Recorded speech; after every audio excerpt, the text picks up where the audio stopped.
Guidelines, a 5-minute commentary on living.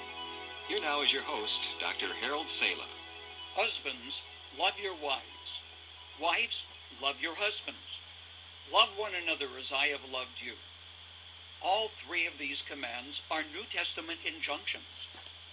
Few today would deny that love, old-fashioned love, is a wonderful and lofty goal.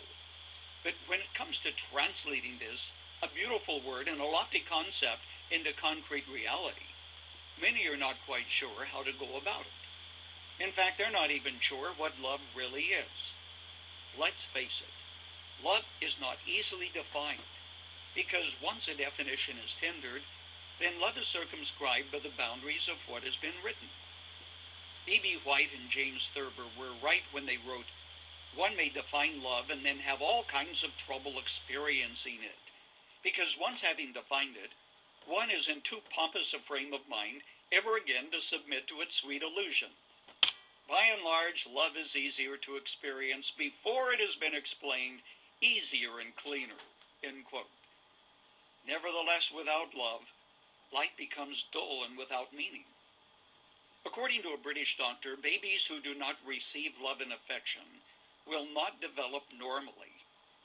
At an international conference of family doctors, Dr. G.C. Jenkins said that nurses caring for unloved babies are taught to look at them and to talk to them until the babies fix their eyes on the nurses' faces. Interesting, is it not? In his book, Peace of Mind, Joshua Liebman says, "There comes a time in the development of every person when he must love his neighbor or become a twisted or stunted personality." To these words add the testimony of Dr. Smiley Blanton, a medical doctor. He said, "Without love, the will to live is often impaired to such an extent that a person's resistance is critically lowered and death follows. But most of the time, lack of love makes people depressed, anxious, and without zest for life. They remain lonely and unhappy without friends or work they care for. Their life is a barren treadmill, stripped of all creative action and joy." There you have it, the importance of love. You never outgrow your need for love, both to receive love and to be able to give the same thing. Friend, without love, the will to live begins to shrivel and die. So, why is love so important? The Bible gives us the answer. It says that God is love, and he who loves not knows not God. God's nature is to love, and as God's children created in his image, we have that capacity as well.